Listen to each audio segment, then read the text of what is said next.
अस्सलाम वालेकुम बुजुर्गों, दोस्तों और साथी नाजरीन। इस हफ्ते के फ़िक्र नज़र प्रोग्राम में आपका इस्तकबाल है।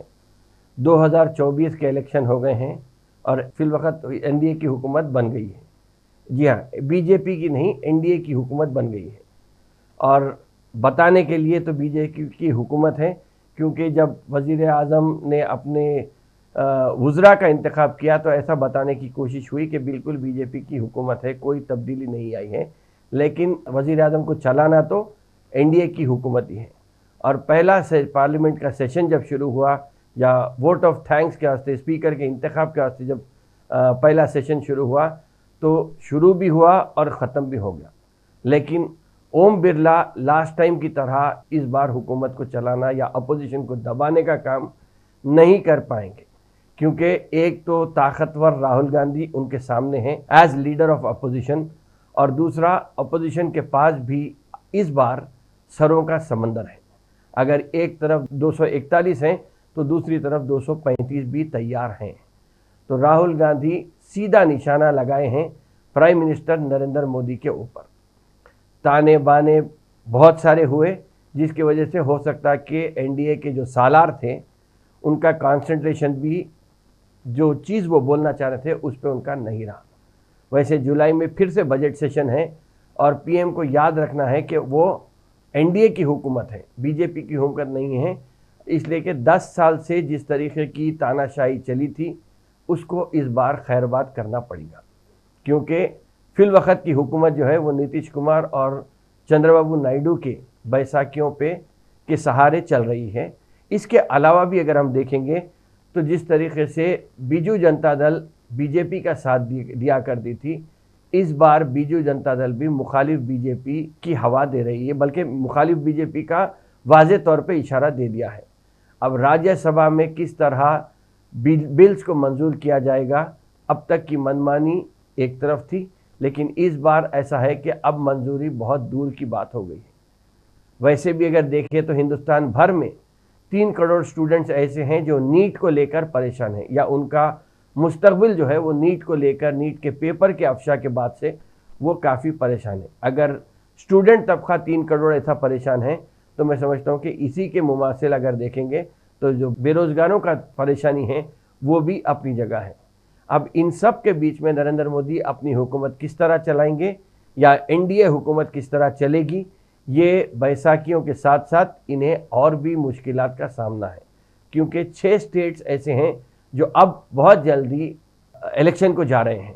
और अगर इलेक्शन को जाते हैं उसमें जारहाना मौक़िफ़ जो फिलवक़्त राहुल गांधी का है या लीडर ऑफ अपोजिशन का है, उसको देखकर अगर वहाँ पर भी इन 6 स्टेट्स में राहुल गांधी की छाप अगर वहाँ पे पड़ गई है तो फिर तो बाबा की हुकूमत परेशानी में आ गई है। एक तरफ देखेंगे तो कहीं पुल गिर जा रहे हैं, कहीं एयरपोर्ट गिर जा रहे हैं, और इन सब पे भारी बीजेपी जिस तरीके से जिस राम मंदिर के ऊपर अपना ढोल बनाई थी, या जिस राम मंदिर के भर्रे पे अपनी हुकूमत में आए थे, वो राम मंदिर में भी पानी टपकने लगा है।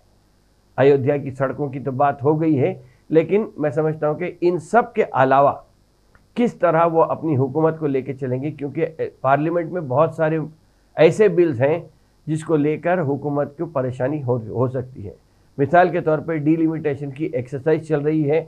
इसके अलावा अगर हम बात करेंगे तो एक मुल्क या वन नेशन वन इलेक्शन की बात थी, वहाँ पर भी चाय पे चर्चा बाकी है। ताकतवर leader of opposition Rahul Gandhi की आंख में आंख डालना है तो एनडीए के सरदार को मैं समझता हूँ कि फिलवक़्त परेशानी हो सकती है। शायद इसीलिए बहके बातों करने पर भी मजबूर हो गए हैं। अब तक स्पीकर पर उंगली उठाई जाती थी, लेकिन इस बार स्पीकर को अपोजिशन में भी सरों का समंदर नज़र आ रहा है, तो शायद इसीलिए स्पीकर को भी कोई अपोजिशन को दबाने में कामयाबी नहीं मिलेगी। भारत जोड़ो यात्रा के बाद या भारत को जोड़ने के बाद राहुल गांधी ने जिस तरीके से अपोजिशन को जोड़ने का काम किया, शायद इसी का सेहरा है कि 235 सीट पर इंडिया अलायंस आके रुका है।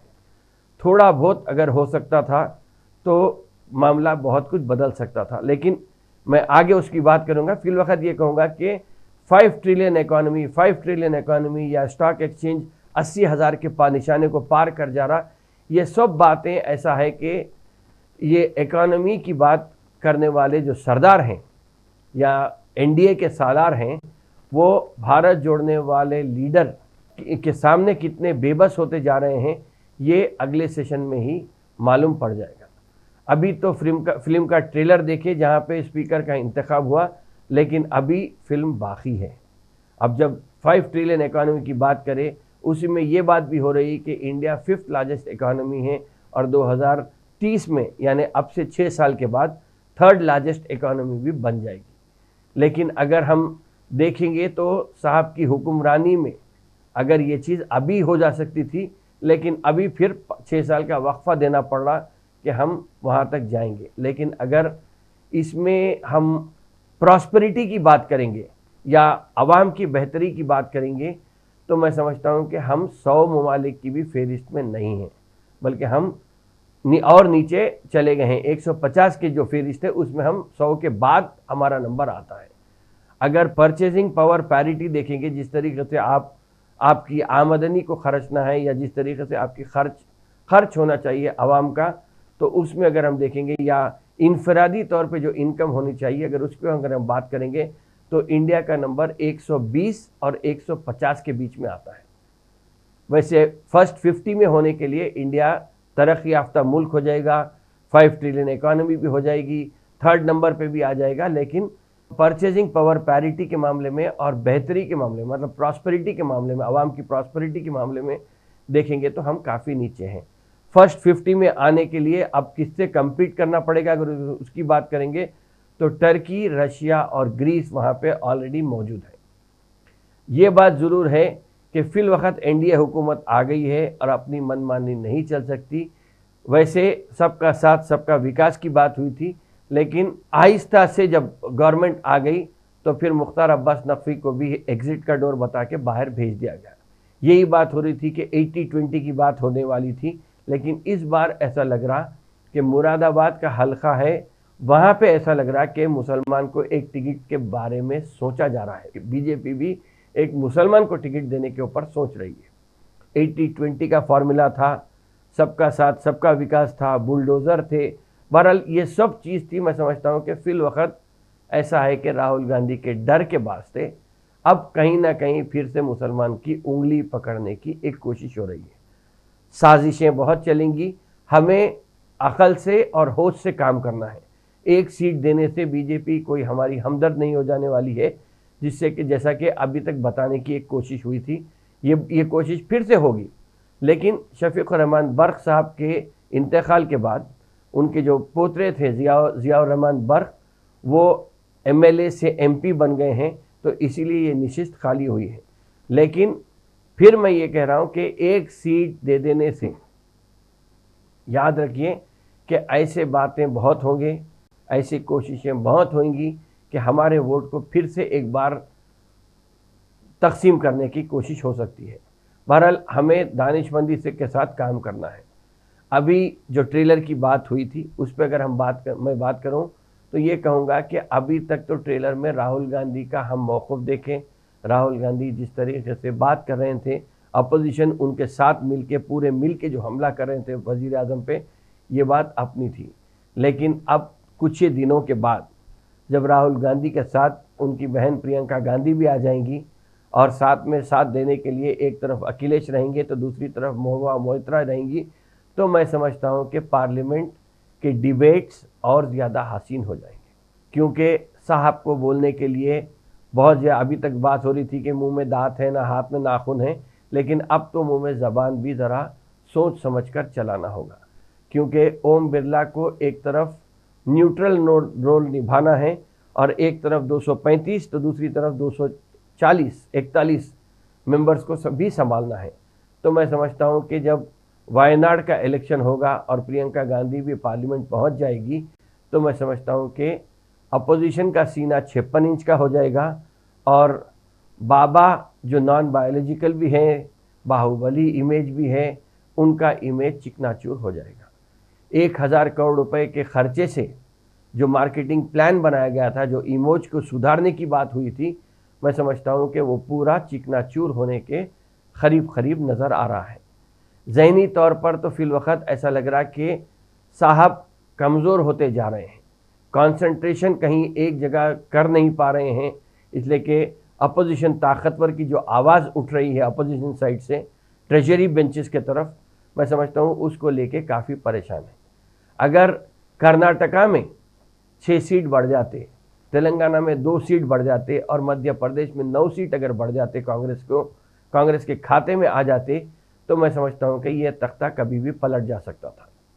अभी 6 रियासतों के इलेक्शन होने जा रहे हैं और इन इलेक्शन में भी अगर स्टेट असेंबलियों में कांग्रेस को या कांग्रेस की हलीफ जमातों को वहाँ पे कामयाबी मिलती है, तो मैं समझता हूँ कि राज्यसभा में और ज़्यादा तादाद अपोजिशन की बढ़ जाएगी, जिसको लेकर साहब काफ़ी परेशान हो जाएंगे। राहुल गांधी ताकतवर अपोजिशन के साथ साथ मोदी साहब को जो परेशानी है, एक तो राहुल गांधी का तेवर, राहुल गांधी की ताकत, अपोजिशन के पास जो सरों का समंदर मौजूद है उसको लेके अगर परेशान हैं, तो और एक परेशानी साहब को घिरे हुए है, वो है घर के अंदर की परेशानी, जो फिलवक़्त उनके बीच में और आरएसएस के बीच में ये जंग चल रही है।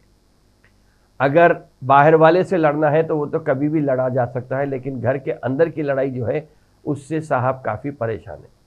वैसे भी अगर देखेंगे तो अपोजिशन, जैसा कि राहुल गांधी ने कहा कि हिंदुस्तानी अवाम की एक नुमाइंदा जमात है इंडिया अलायंस, क्योंकि सिर्फ हिंदी हार्टलैंड के लोग वहाँ पे नहीं हैं, द्रविड़ भी है, आंध्रा तेलुगु भी है, कन्नड़ भी है, केरल मलयालम भी है, सभी लोगों का एक जो गुलदस्ता बना है इंडिया अलायंस की शक्ल में, मैं समझता हूँ कि यही एक सच्ची नुमाइंदा जमात बन के उभरेगी, जो हिंदुस्तान के अवाम के जज्बात को साथ लेके चलेगी।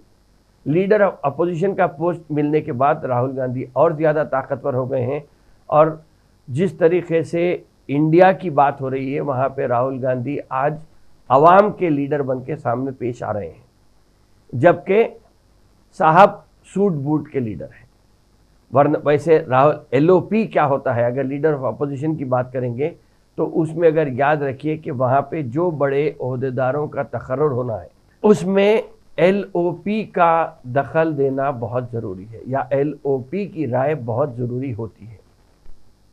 चाहे वो सीबीआई का तकर्रुर हो, इलेक्शन कमीशन में तकर्रुर हो, सेंट्रल विजिलेंस कमीशन में तकर्रुर हो, लोकपाल हो या चीफ इलेक्शन कमीशन के ऑफिस में हो, बहरहाल वहाँ पे एलओपी या राहुल गांधी के ख्यालात को मलहूज़ रखना एक तरीके से ज़रूर हो जाएगा। इन सब के अलावा पब्लिक अकाउंट्स कमेटी जो होती है, उसके सरबराह भी एलओपी ही होते हैं। जो अकाउंट में हेर फेर, माल में इधर उधर जो होने की बात है, वहाँ पे एक कड़ी नज़र आ जाएगी।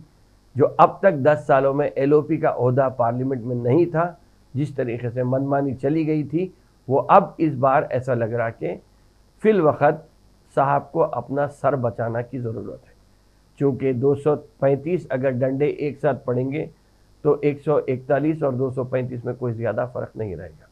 इसके अलावा भी अगर हम बात करेंगे तो जो हिंसों के हिसाब से अपना मुस्तकबिल या आगे की बातों का जो अंदाज़ा लगाया करते हैं, उन लोगों का कहना है कि 54 ईयर्स के राहुल गांधी, जिन्हें 20 साल का तजुर्बा है, वो लोगों के अगर बात मानेंगे या उन लोगों की बात पे हम खाली सिर्फ अगर सुनेंगे तो 5 + 4 9 को काफ़ी लोग अहमियत देते हैं। तो ये भी ऐसा लग रहा है कि 9 आने के बाद या 55 + 4 को 9 मिलाने के बाद ये कहा जा रहा है कि पार्लियामेंट में जिस तरीके का सेशन चलेगा, वहाँ पे बात सिर्फ ऐसा लगेगी कि खटाखट काम होने वाला है, और खटाखट के साथ चौकीदार चोर है साबित हो जाएगा। अगर ऐसा ही चलता रहा तो मैं समझता हूँ कि आम आदमी के राहुल और सूट बूट के नरेंद्र मोदी के बीच में जो फ़र्क है वो आवाम को दिखेगा, और 6 रियासतों में जहाँ इलेक्शन होने जा रहे हैं वहाँ पे कामयाबी की एक जो उम्मीद है वो नज़र आ सकती है। बहरहाल इन सब चीज़ों में मैं समझता हूँ कि फिलवक़्त जो हालात तब्दील होते हैं, 10 साल का एक बड़ा वक्फ़ा मिला था, अगले जो 5 साल मिले हैं वो 5 साल होंगे या 5 साल का वक्फ़ा दिख रहा है अभी तो, लेकिन 5 साल से पहले बहुत कुछ तब्दील हो सकता है। अगर 6 रियासतों में हम फिर से इंडिया अलायंस की तरह इस बार भी अगर वही इंडिया अलायंस की तायद करते हैं, भरपूर तरीके से तायद करते हैं, एक तरफा तायद अगर करते हैं, तो फिर 6 रियासतों के जो नताइज आएंगे उसके बिल्कुल ही मुख्तलिफ आगे के लिए एक कामयाबी के ज़ामिन या मुहाफिज बनने के ज़ामिन साल हमारे लिए मुहैया हो सकते हैं। बहरहाल जहाँ तक हो सकते ये बात पहुँचाइए। 6 रियासतें बहुत अहम हैं, इस बात को अभी से तैयारी करें कि किस तरीके से 6 रियासतों के इलेक्शन पर तवज्जो करनी चाहिए, वहाँ पे क्या होना चाहिए, किस तरीके से हम इस चीज़ को बचा सकते हैं। इसलिए कि सामने वाला एक घायल जानवर है और जो अपने ज़ख़म को हल करने के लिए कुछ भी कर सकता है। तो हम अपोजिशन फ्लॉक को एक जगह रखना है, साथ ही साथ 6 रियासतों पर कॉन्सेंट्रेट करना है, ताकि हम वहाँ पे कामयाबी अगर हम हासिल करते हैं तो फिर ये हिंदुस्तान की आवाम की एक कामयाबी हो सकती है। बहरहाल यही चंद बातें थे इस हफ्ते, मैं समझता हूँ कि ज़रूरी थे जो आपके सामने पेश किया हूँ। इंशाअल्लाह ताला आइंदा हफ्ते फिर मुलाकात होगी, फिर बात होगी। शुक्रिया, खुदा हाफ़िज़।